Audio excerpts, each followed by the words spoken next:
everyone, welcome back. Today, we're tackling something a lot of you have been asking about improving balance, Yeah. especially as we get older. And, it's something that I've been thinking about too, and I think it's way more fascinating than I initially thought it would be. Oh, absolutely. So, we are diving deep today into an article called How to Look After Your Balance to Avoid Falls Later on in Life. Great article. To uncover, I think, some really, really hidden gems about this and to get you moving with confidence as you age. Yeah, and it's not just about avoiding those stumbles here and there as we get older. This article really unveils, I think, some really surprising connections between balance and staying mobile, and even how it keeps us socially connected as we get older. Okay, that's already got me intrigued. The article kicks off with the statistic that really hit me. After 30, we lose like 3 to 5% of muscle strength every decade. Wow. I mean, I knew we naturally lose muscle as we age, but that rate, kind of, yikes. It's sneaky, right? Mm. And it makes sense when you think about it, because our muscles are constantly working to keep us upright. Yeah, right. Making tiny adjustments to maintain our balance. But as those muscles weaken, those adjustments become harder, especially when we're on uneven ground or, just get caught off guard. So basically, it's like our muscles are like the unsung heroes of balance, constantly working behind the scenes. Exactly. Yeah. Now imagine how losing that strength impacts your life. Think about the things that you love to do. Travel, maybe gardening, playing with the grandkids. If balance becomes an issue, suddenly those activities become harder or even impossible. Wow. When you put it like that, it really highlights how crucial balance is to maintaining our independence and enjoying life on our terms. Exactly. But what's interesting is the article dives into some factors that affect balance that I wouldn't have really thought of. Yeah. Some unexpected things. Yes. Things we might not even consider, like our eyesight and the medications we take. I was surprised by this too. Okay, eyesight makes sense. I guess if you can't see clearly, you're more likely to trip over things. But Yeah. how do medications affect balance? Well, certain medications, even common ones for blood pressure or mood, can have side effects like dizziness or drowsiness. Mm. And when you combine that with weaker bones, which are more prone to fractures as we age, a simple fall can have serious consequences. That's a bit scary to think about. But let's shift gears to the good stuff, ways to actually improve our balance. The article lists a bunch of exercises, and honestly, some of them seem so simple. Simple, but effective. And that's the beauty of it. You don't need a fancy gym membership or equipment to improve your balance. Like the sit-to-stand exercise, literally just standing up from a chair. I do that all the time. Right, but the article emphasizes proper technique. Think about using your leg muscles to push yourself up, relying less on your hands for support. Oh. It's all about engaging those stabilizing muscles and building strength for everyday movements. So even though it seems basic, there's a mindful way to do it that actually makes a difference. The article also mentions toe raises, which seem pretty straightforward. Absolutely. Toe raises are fantastic for strengthening your calf muscles, which play a huge role in ankle stability. And holding those toe raises for a few seconds at the peak really helps target those muscles. Think about it. Strong calves are what help you navigate stairs, uneven sidewalks, even just walking on grass without twisting an ankle. That's a good point. I never really connected those dots before. And then there's the one-leg stand, which I'll admit sounds a bit intimidating. It can be challenging, especially at first. But the key is to start slowly and gradually increase your hold time. If you need to hold onto a chair for support, that's perfectly fine. It's all about progressive challenge. What's important is consistently practicing that single-leg stance, because that's what helps you catch yourself if you trip or stumble in real life. It's like training your body to react quickly and stay balanced, even in unexpected situations. I'm starting to see how these simple exercises translate to real-life stability. But let's talk about something even easier, walking. I mean, everyone walks, right? Exactly. But walking is incredibly beneficial for balance, especially if you aim for those 10-20 minutes of fresh air the article recommends. And, it doesn't have to be a power walk or on a treadmill. Even a leisurely stroll can work wonders. I love that. It's something you can easily incorporate into your daily routine without feeling like you're adding another workout to your schedule. And here's a tip to make those walks even more effective for your balance. Try walking on different surfaces. Think grassy fields, a park path with few roots, even just walking on the curb for a short stretch. These varied terrains challenge your balance and force those stabilizing muscles to work harder. It's like giving your balance a little workout without even realizing it. Okay, that's a great tip. I usually just stick to the pavement, but I'll definitely try mixing it up. And speaking of mixing things up, the article mentions other activities like yoga and Pilates. Ah, yes. Those are fantastic additions to any balance-boosting routine. Yoga particularly is highlighted for its ability to improve flexibility, which is directly linked to better balance. It even mentions yoga's benefits for meditation and mental focus, which I found really interesting. I wouldn't have thought those aspects would tie into balance. It's all connected. Improved mental focus can lead to better body awareness, which in turn helps you make those subtle adjustments to maintain your balance.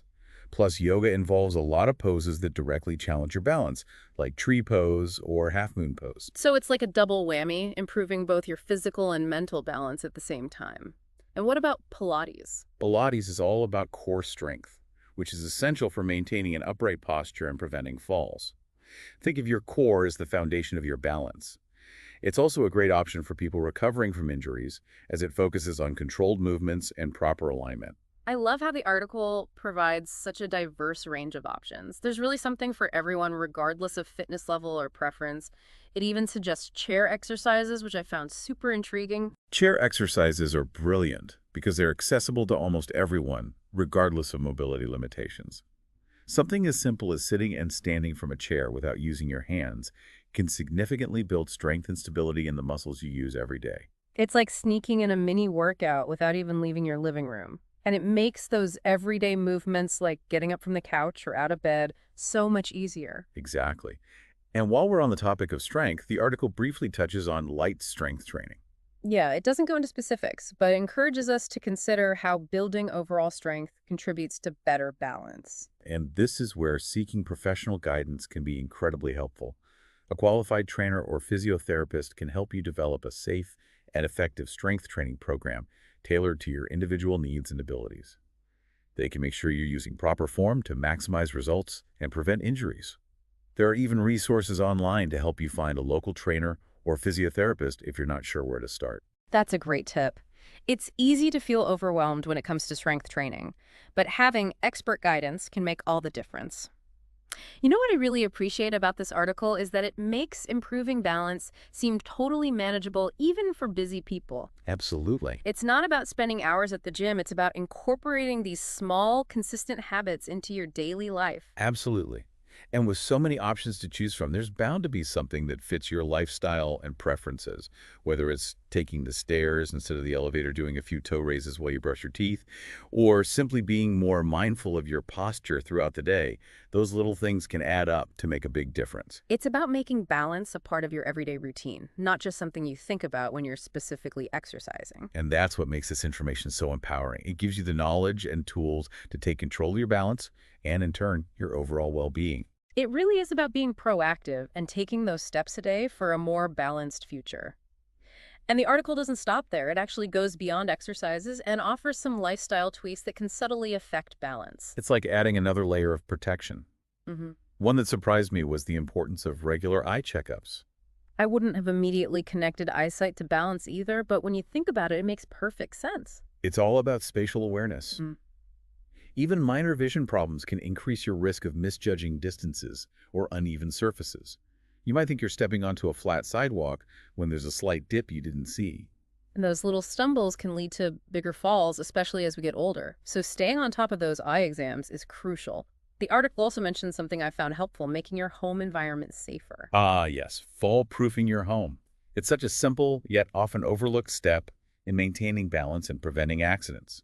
It's those little things like removing tripping hazards like loose rugs or clutter, making sure there's enough lighting, especially on stairs, and maybe even adding grab bars in the bathroom. I remember my grandmother had them installed, and it made a huge difference in her confidence moving around. Absolutely. Those modifications create a space where you feel secure and confident, especially if you live alone or have mobility limitations. It's about creating a supportive environment that promotes balance. It's like setting yourself up for success, removing those potential obstacles before they become a problem. You know, reading this article really shifted my perspective on balance. It's not just about preventing falls, it's about enhancing our overall quality of life. Exactly. Think about the confidence that comes with knowing you can move freely and gracefully without fear of stumbling. That translates into greater independence and freedom to enjoy the activities you love. A friend of mine took up dancing after focusing on her balance, and she says it's given her a new lease on life. I love that. It's not just physical, it's emotional and social too. Improved balance lets you participate more fully in life, connect with others, and feel more confident in yourself. It's about embracing an active and engaged lifestyle without limitations. And that's what makes this deep dive so valuable. It's not just about providing information, it's about inspiring you to take action and prioritize your well-being. So as we delve further into the article, I'm curious to hear your thoughts. What resonated with you the most so far? What struck me was the holistic approach to balance. It's not just about physical exercises. It's about the interplay of physical strength, mental focus, and environmental awareness. It's about nurturing a sense of balance in all aspects of our lives. I couldn't agree more. It's about recognizing that taking care of our balance is an investment in our future selves, allowing us to maintain independence and enjoy life on our terms for years to come. And the best part is it doesn't require drastic lifestyle changes. The article really emphasizes incorporating small, manageable steps into our daily routine. Exactly. Those little things consistently practiced can have a significant impact on our balance and overall well-being. Instead of viewing it as a chore, think of it as an opportunity to be more mindful and intentional in your movements. I love that perspective. So instead of always reaching for the elevator, maybe I take the stairs a few times a week, or while I'm brushing my teeth, I practice standing on one leg. Those are great examples.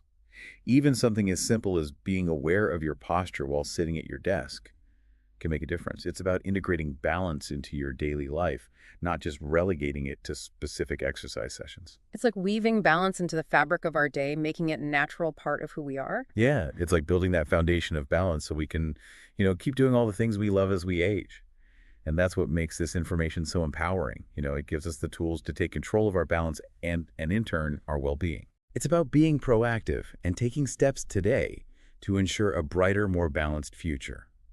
And, it's never too late to start. Even if you haven't been particularly focused on balance before, incorporating these tips can still make a world of difference. That is reassuring. So as we wrap up this deep dive into balance, I want to leave you with something to ponder. What's one small change you can make today to incorporate these balance-boosting tips into your routine?